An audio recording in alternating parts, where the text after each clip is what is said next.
दीजिएगा, मैं थोड़ा सा हिस्टोरिकल पर्सपेक्टिव बयान करना चाहता हूँ। मियां नवाज शरीफ नहीं आएगा, उसका ताबूत आएगा। मियां नवाज शरीफ जीते जी कभी पाकिस्तान नहीं आएगा।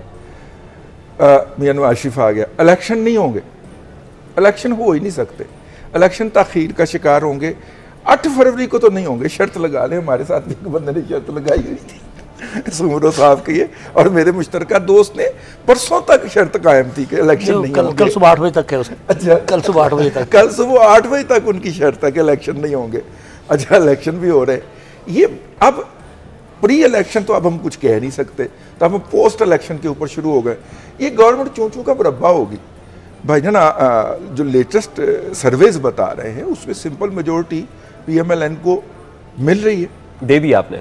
मैंने नहीं दी, उस सर्वे के मुताबिक मिल रही है।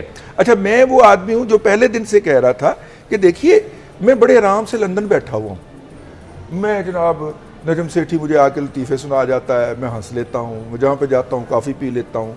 नवासे का जो है वो मैच होता है पोलो का, मैं उसमें चला जाता हूँ। सब एक दूसरी डायमेंशन भी तो है। गल मुकम्मल हो जाने देना, मजा आएगा। साड़ी गल हो गई। मुझे किसने काटा हुआ है? मुझे कुत्ते ने काटा है, पागल कुत्ते ने। मैं उठ के इधर पाकिस्तान आ गया हूँ और जाके जगह जगह पे तकरीरें करता फिर रहा हूँ। क्यों? क्योंकि साड़ी गल हो गई है भाई। मैं मुझे कॉन्फिडेंस है ना कि मैं आ रहा हूँ, क्योंकि साड़ी गल हो गई। ठीक है ना, गल हुई है या जो कुछ मर्जी। ये मेरा अगला सवाल, ज़मीनी सवाल भी मेरा यही है जी। कि इस वक्त जितनी प्लेइंग फील्ड मियां नवाज शरीफ को या पाकिस्तान मुस्लिम लीग नून को दी गई है, कोई और पॉलिटिकल पार्टी या पॉलिटिकल अपोनेंट है? एस्टैब्लिशमेंट का किरदार बड़ा अनप्रेसिडेंटेड है। एस्टैब्लिशमेंट या मुक्तदरा, जिसको मुक्तदरा कहते हैं या एस्टैब्लिशमेंट कहते हैं, मुझे जरा कहने दीजिए कि ये सब नाम हम फौज के लिए इस्तेमाल करते हैं, उर्फ़े आम में हम ये कह देते हैं। बड़ा अनप्रेसिडेंटेड किरदार है, इसलिए हमें ये देखना पड़ता है कि हमारी एस्टैब्लिशमेंट क्या सोच रही है when it comes to results, when it comes to polling day. तो हमें जरा बड़ों की थिंकिंग भी देखते, थिंकिंग आउट लाउड, कि वो क्या सोच रहे हैं। ऑब्वियसली दे वांट स्टेबिलिटी, हर तरह की स्टेबिलिटी, वो माशी स्टेबिलिटी हो, वो पॉलिटिकल स्टेबिलिटी हो, वो सोशल स्टेबिलिटी हो।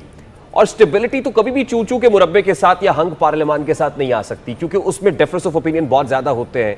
एक मशरिक की तरफ जा रहा है तो हो सकता है दूसरा मगरिब की तरफ से खींच रहा हो, और कोई शमाल और कोई जुनूब में जाके अपनी 1.5 ईंट की मस्जिद बनाना चाहता हो।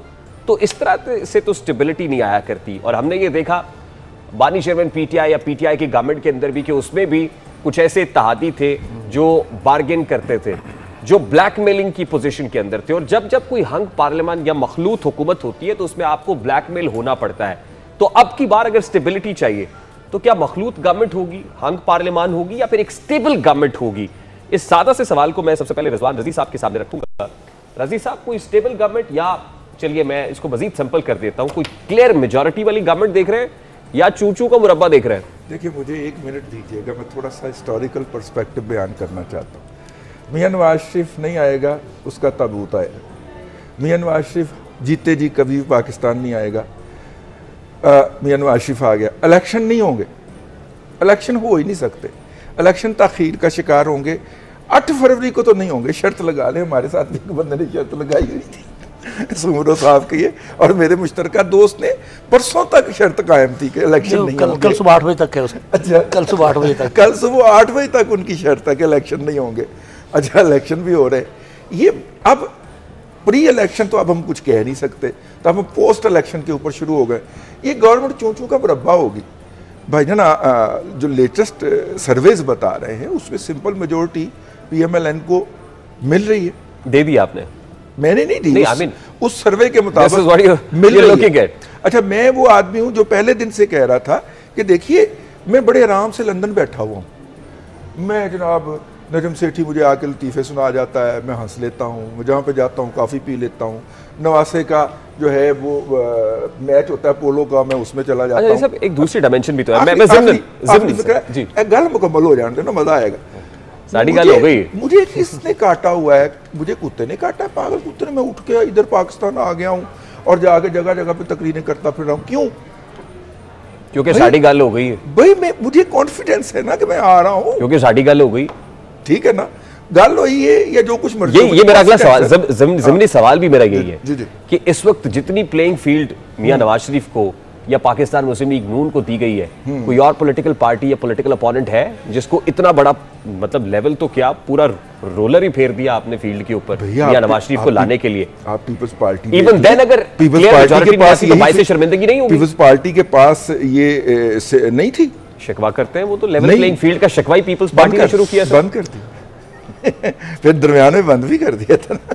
यानी वो उसकी तो बावजूद हो सकता है ना, अच्छा बावजूद हो सकता है कि उन्होंने कहा कि सिंध के अंदर जो है रावी चैन बंद कर दिया। बिलावल भुट्टो ने थ्रेट किया है और एस्टेब्लिशमेंट को थ्रेट किया है। उन्होंने कहा है कि अगर पीपल्स पार्टी के वोटों में कमी करने की कोशिश की गई तो मैं बानी पीटीआई से ज्यादा खतरनाक ज्यादा पैरा दूंगा, तो खतरनाक हो जाएगा। नहीं, अब प्रॉब्लम यह है कि बिलावल डिस्टर्ब है और एक ये बहुत बड़ा, ये छोटा थ्रेट नहीं है कि वो जो है अगर इलेक्शन हो जाए और बिलावल जो है वो इमरान खान के साथ खड़ा होकर सड़कों पे रैलियां निकाल रहा हो तो ये अफोर्डेबल नहीं। सर मेरा सवाल क्योंकि बड़ा सादा सा है, जहां से मैं कनेक्ट करना चाह रहा हूं, फैसला साज हल्के क्या सोच रहे हैं? क्या फैसला साजों ने ये सोच लिया है कि नवाज शरीफ को क्लियर मेजॉरिटी देनी है? बड़ा सादा सा सवाल है। फैसला साजों ने गालिबन ये सोचा है कि इस मुल्क को स्टेबिलिटी की ज़रूरत है। ये जो मुल्क है पिछले 10 साल यानी और उसके लिए मुल्क को नवाज दो, यानी धरने से लेकर, धरने जब से शुरू हुए थे ना, नवाज शरीफ की हुकूमत आई थी उसके तकरीबन 5-6 माह के बाद उसकी तैयारी शुरू हो गई थी और साल बाद तो वो हो रहे थे। तो एक हुकूमत जो भी आई थी और बड़े कर्रोफर से आई थी इलेक्शन जीत कर, और उसको उल्टाने की मनसूबाबंदी शुरू हो गई और पैगामात जाने शुरू हो गए कि मियाँ साहब आप इस्तीफ़ा दे दीजिए। ये है इसका पस मंज़र। और वहाँ से पाकिस्तान उखड़ा उखड़ा सा चलता चलता आया और 2018 में जब इलेक्शन हुआ, जिस तरह का भी हो गया, पार्टीज जाके बैठ गई हैं असेंबली के अंदर। अब होना तो ये चाहिए था कि उसमें ज़रा स्टेबिलिटी आती निज़ाम में, लेकिन अनफॉर्चुनेटली ऐसा नहीं हो सका। क्यों नहीं हो सका? सारी ऑपोजिशन आपकी जेल की नज़र कर दी गई, सारे पस जिंदा धकेल दिए गए, तो आपका निज़ाम बेसुकूनी का शिकार है, अदम इस्तेहकाम का शिकार है। लिहाजा अब पाकिस्तान को अगर इस सारे मैस से निकालना है तो पाकिस्तान के सारे हमदर्द ये सोच रहे हैं कि किसी तरह एक स्टेबल गवर्नमेंट होनी चाहिए। स्टेबल गवर्नमेंट का मतलब नवाज शरीफ की क्लियर मेजॉरिटी के साथ गवर्नमेंट है? इमदाद सुमरो साहब, नहीं, क्लियर मेजॉरिटी तो किसी को नहीं मिलने जा रही, मुझे नहीं नजर आ रही। सिंपल मेजॉरिटी के साथ हुकूमत नहीं, वही चूचू का मुरब्बा, चूचू का मुरब्बा होगा, लेकिन गवर्नमेंट स्टेबल होगी। सॉरी, गवर्नमेंट मुस्तहकम होगी। गवर्नमेंट मुरब्बे के साथ गवर्नमेंट कैसे मुस्तहकम हो सकती है? वो जो अपना गजनवी साहब ने बात की है ना कि पीछे डोरे को हिलाने वाला जो है ना, वो चाहते हैं कि जो मुल्क चले आगे। हुकूमत बेशक मखलूत होगी, अपोजिशन जो होगी तगड़ी होगी, लेकिन जिम्मेदार अपोजिशन होगी। इस बार वो वाली अपोजिशन नहीं होगी। हुकूमत मखलूत होगी तो अपोजिशन में कौन होगा? देखिए, अगर नून लीग बड़े पार्टनर के तौर पे छोटी जमातों को साथ मिलकर हुकूमत बना लेंगे तो पीपल्स पार्टी अपोजिशन में जाएगी। Means clear majority? नहीं, नहीं, देखिए 135 सीट्स चाहिए कल। 135 सीट्स मुझे आप यहाँ रखकर बता दें नवाज शरीफ साहब कहाँ से ले रहे हैं। YouTube पर गूगली न्यूज देखने के लिए youtube.com की सर्च बार में गूगली न्यूज टीवी टाइप करें। गूगली न्यूज के पेज पर सुर्ख रंग के सब्सक्रिप्शन वाले बटन पर क्लिक करना ना भूलिए। YouTube पेज पर अपलोड होने वाली वीडियो से बाखबर रहने के लिए बेल आइकन पर क्लिक कीजिए। आपको हर नई वीडियो के बारे में नोटिफिकेशन मौसूल हो जाएगा।